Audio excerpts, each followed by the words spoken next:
tale about a love story that'll make your face turn pale. Anthony Cruz and Scabby up in a tree, Kissing. But the romance changed when Scabby got bold, and a wild country story started to unfold.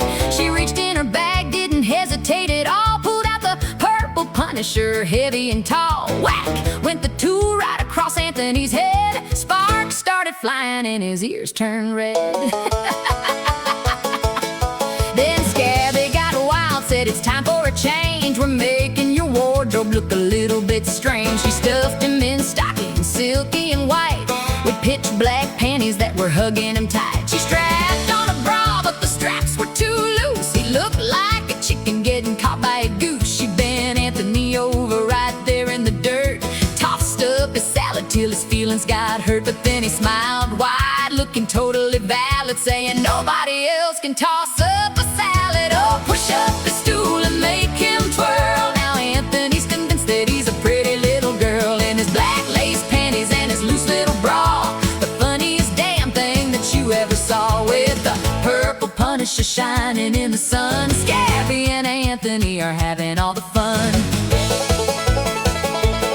Well, the story gets weirder, just you wait and see. This country duplex became a party of three. Locksmith was at home, sitting all alone, eating shit on a shingle, chewing on a bone. Scabby called him up, said, get your butt out here, bring your lonely self over and bring us a beer. Locksmith arrived looking sad and pale, ready to jump right into this tale. Oh, push up his stool and make him twirl. Now Anthony's convinced that he's a pretty little girl in his black lace panties and his loose little bra. The funniest damn thing that you ever saw, with the purple Punisher shining in the sun. Scabby and Anthony are having all the fun. They jumped in the middle of a big feather bed, with a crazy old vision running through their head. They formed a human sandwich tight as a knot, the wildest three-way that the South ever got. Locksmith was the bottom, taking the heat, stuck at the base with his cold bare feet. Anthony Cruz was the meat in the middle, squealing out loud like a rusty old fiddle. And right at the top of this wild messy pile was Scabby, the queen with a wicked old smile. She held that purple Punisher high in the air, swinging it around without a single care. She took turns on Locksmith and she took turns on Cruz. Neither one of them had a thing left to lose. Locksmith was crying, Anthony was spinning, while Scabby just sat there laughing and winning.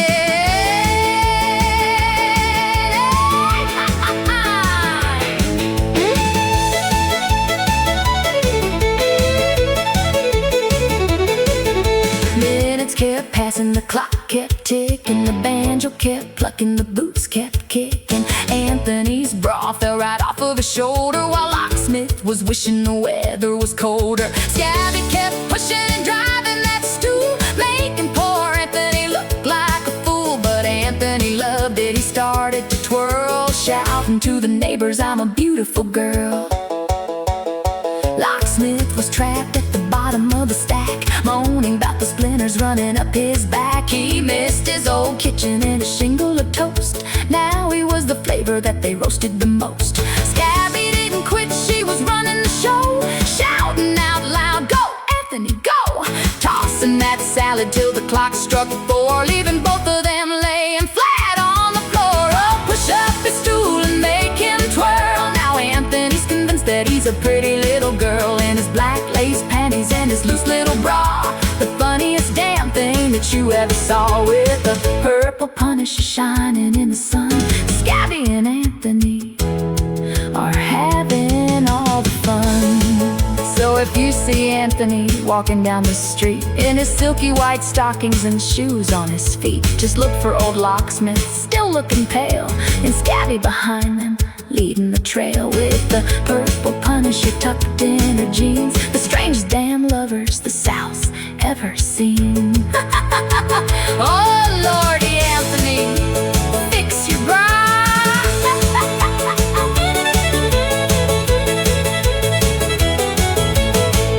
Oh, Lordy Anthony, fix your bra.